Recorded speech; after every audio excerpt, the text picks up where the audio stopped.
Alright guys, this is Old School from WhatTheBuc.net. Sorry for the crappy quality of this video. I'm at a conference in Las Vegas, and I don't have any of my normal gear, but I wanted to make sure I got a video out there with the draft coming up. Obviously there's a lot of things going on in Tampa Bay Buckland.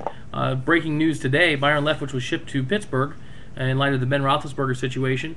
Looks like the Steelers are trying to get an insurance policy by bringing Leftwich back in. He did a good job as a reserve player for them, filling in for Ben previously. Looks like he'll fit well there. We end up getting a 7th round draft pick, which brings our total draft picks up to 12. Gives us another opportunity to get a late round pick. Historically, the Bucs, under Monty Kiffin as defensive coordinator, were able to pick up late round defensive backs, both corners and safeties, that were system guys, cover 2 guys, whatever the case may be. I think Raheem may believe he can do the same kind of thing this year. That's why the accumulation of the late round draft picks is not necessarily a bad thing. While admittedly there's a low hit rate, the later in the draft you go, I think Raheem may believe that he and his staff are going to be able to pick some diamonds from the rough there. Now, the interesting thing with the Leftwich trade was that the Steelers may be facing us. They are facing us. In fact, the schedule was released today. We face the Steelers at home Sunday, September 26th, and we may be facing Byron Leftwich as their quarterback. So that sets up some drama. Not real drama, because Leftwich was well liked down here. He just didn't perform well enough. Wasn't the guy that the Bucs needed last year. The normal issues, the issues that we knew going into Leftwich's time here, surfaced and were insurmountable.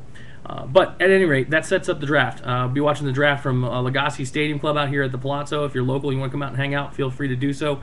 We got the people holding down at Raymond James Stadium. The big talk is around our number 3 pick, whether it'll be Ndamukong Suh or Gerald McCoy. The mock draft from our draft expert, WhatTheBuc, has us getting McCoy, I believe. I don't have it in front of me. Again, I don't have the information at hand because I'm out here in Vegas. I'll look that up. I want to weigh in on my opinion, even though I'm nowhere near the expert that WhatTheBuc is. WhatTheBuc's able to do this kind of stuff and hold down the fort while staying married, which is absolutely amazing. But you see the way the setup is, the Rams are going to have to take, or we all believe the Rams are going to have to take a franchise quarterback in Sam Bradford.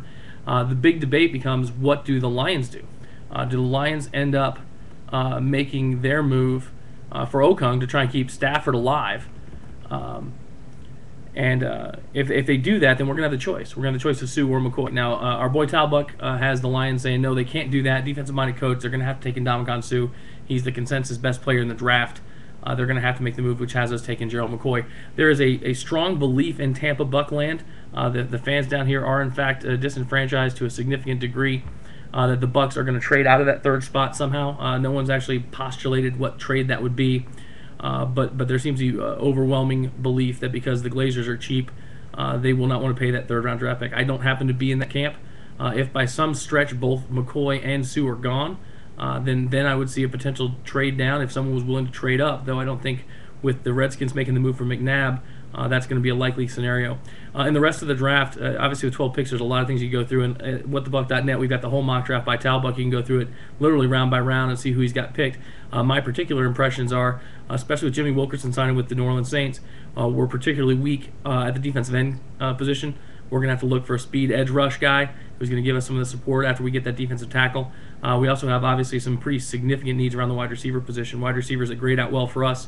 Not a big fan of Des Bryant.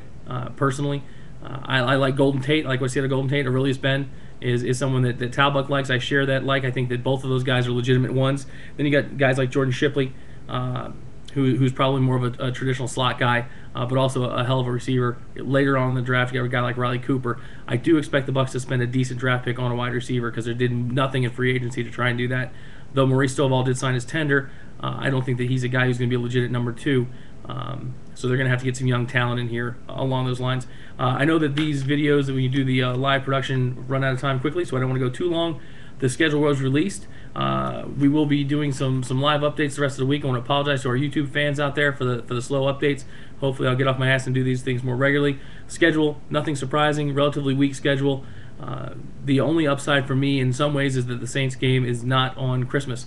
It's a New Year's game, so we will be doing the away game to New Orleans, which will be exciting. So, at any rate, thanks for tuning into the channel. Again, sorry for the lack of updates. Hopefully you guys are going to migrate over to the main show.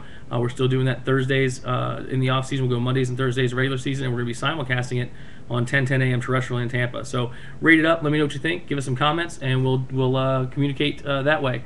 and also befriend us on Facebook. We've got a lot of people coming over there. So thanks again for listening.